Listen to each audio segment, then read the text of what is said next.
Labour Party Guba candidate Gbadebo Rodsvival condemns Lagos Speaker's plan to enact laws to favor indigenous.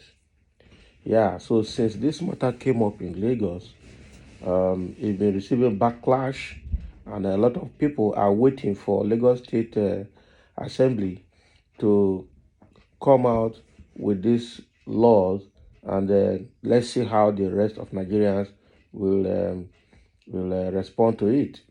Everyone has been reacting to this rumor when it came out. I just hope that Lagos State Assembly and Lagos State Governor Sanwo-Olu will retrace their steps. If not, they're going to end up creating the biggest problem ever for the Yorubas across the country. That is the truth. Because if they try it, then every other state will start doing the same thing, and then everybody will be forced to go back to his own state by the state laws. That is the way it will go. It's not going to be a good one, but it's quite unfortunate that APC government under Tinubu is going to be something else, because that is what is giving the Yorubas, and particularly the Lagosians, this impetus to say what they're saying and to do what they're doing, because they've done all of that too during the election and they got away with it. And so now they feel it's their time. So now the Labour Party governorship candidate in Lagos State, Gbadebo Rodsvival, has also reacted to this same statement, condemning it. Let's see what he has to say. Gbadebo Rodsvival, GRV, argued that the law should not be considered, as it will not only undermine the fundamental rights of Nigerians, but also pose a significant threat to the principle of inclusivity and social cohesion that Nigeria stands for. Gbadebo Rodsvival, the Labour Party candidate in the governorship election in Lagos State, has condemned reports that the Speaker of the Lagos State House of Assembly, Mudashiru Obasa, and members of the House will pass the law to protect the interests of indigenes of the state. Wow, because that actually is quite terrible that this is coming out from Lagos State. We actually don't need something like this at all. Okay, but I know that this is coming because during the election, we saw all the APC supporters in Lagos, their thugs, the Lagos State Governor, what they call him, the MC Oluomo, and all of them caused problem in Lagos, said everything. Okay, MC Oluomo said people who will not vote for APC should not come out. And when he was chastised, he went and called one Mama Chokode to testify that he was not talking to everybody. Then the Oba of Elegushi in the Lekki side also went to a level that I think one of the Obas there too said that all the Igbo communities in that area should not come out if they're not going to vote APC. They even went as far as killing cow and conducting rituals for everybody to see how they will work against anybody that will come out and not voting Labour Party, APC. So it's quite very, very terrible that this is happening in Lagos. Now, Gbadebo has added his own part, condemning the whole stuff. It was reported that Obasa, who was elected Speaker of the 10th Assembly for the third consecutive time on Tuesday, June 6, said as part of its legislative agenda, there will be laws and resolutions in the areas of economy and commerce, property and titles, and reversal of all that are reversible to protect the interests of indigenes.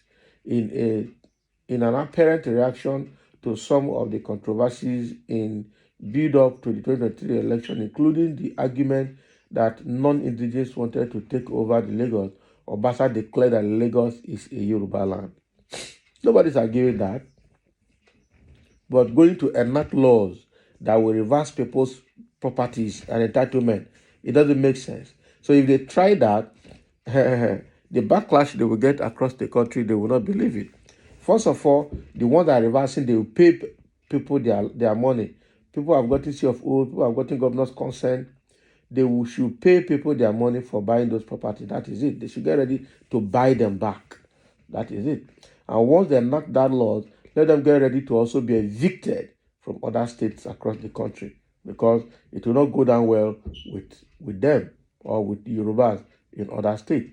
And the worst of all is that when they enact that law, both Igbos and non-Igbos will leave Lagos, because they thought they're targeting the Igbos. Once you don't speak Yoruba, you are an Igbo, Nyamiri, okay? You are an Omo Igbo. You understand? They forget that in Lagos we have non-Lagosians, non-Yorubas that are also non-Igbos. People from Niger Delta, people from Middle Belt, people from the north, people from some other parts of the country who are not just from Southeast alone. Okay? So they what they're going to get, because sometimes when they're talking, they don't reason. Their brain will be at their back when they're talking. But let them try it, and they will see what they will get out of it. The politician argued that the law should not be considered, as it will not only undermine the fundamental rights of Nigerians, but also pose a significant threat to the principle of inclusivity and social cohesion that Nigerians stand for. Yes, that's what Revival is saying, and that is why people will not consider the law. But they have APC people have said things worse than this in the past. I will say don't mind them, and then they eventually implemented it. I know that their target in Lagos is the Igbos, but they're going to end up hurting both the Igbos and non-Igbos in Lagos, and that is where they will find it very hard for themselves. Vivor called on elder statesmen, civil society groups, and others to condemn the divisive and unconstitutional bill.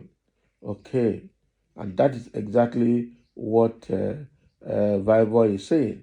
He made a full one-page document here to condemn this issue that has come up. Okay, some people have comments here. Somebody said in his comment, "You are the Yoruba greatest unrefined Philistines from Abyss. If the bill is to revoke licenses of non-indigenous, then whatever project in Lagos, okay, that were built with our commonwealth must be returned to Nigerians without hesitation." These are people who had, okay, so these are people who had children in Western world and claim citizenship, but here they want to exclude non-indigenous for political gain. Please remember, you had benefited immensely from proceeds of oil from Niger Delta and from other regions, which you must cough out crazy people, descendants of Moremi, the betrayer and traitor. Your treachery will find you out. And people are reacting to the statement made by the new Speaker of Lagos State House of Assembly. And I reminded them what the Yorubas and what Lagosians have benefited, especially all the oil companies in Nigeria are being headed in Lagos. Meanwhile, their operational branches are in all those other states, and they are using the money that are producing from those states to pay tax in Lagos. So they are just beginning a war that they will not be able to finish. That is the truth. He should keep making noise, because he's definitely not going to get out of it if he tries to enact such laws in the state. Somebody said the law is coming on board because of threat already posed by non-Yorubas in Yoruba land to show that Lagos is somebody's land. Lagos land from time immemorial have been on lease. It might not be renewed for non-indigenous people when eventually it expires. Can you imagine? Go ahead now. They go and learn lesson from what happened in Warri, Uyeli and the Sapling, when they started fight there that affected businesses and non-indigenous, and then they left the state. No, they left the places. Those places are looking desolate now and very difficult to do any business in those places. Try in Lagos, and people will find their level, and then they will leave Lagos for you, and then we'll see how you will survive it. That is the truth. Igbos make over 50% of the businesses in Lagos. The Yoruba man cannot sell, cannot buy, he cannot do anything, he has no skill. That is the truth. So when the things start, they will know who is holding Lagos economy, whether it is the Yorubas or the non-Yorubas. So there are a lot of comments here which time are not permitted us to go through. But that is what Revival is saying, that people should not give it attention. But I think people will give it attention because the APC people have made such comments in the past and upheld it, and nothing had happened.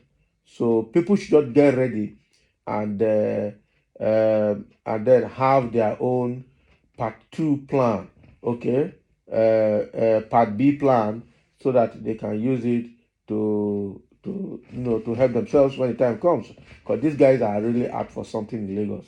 I'm telling you the truth. It's going to be a desolate land very soon if they don't take care.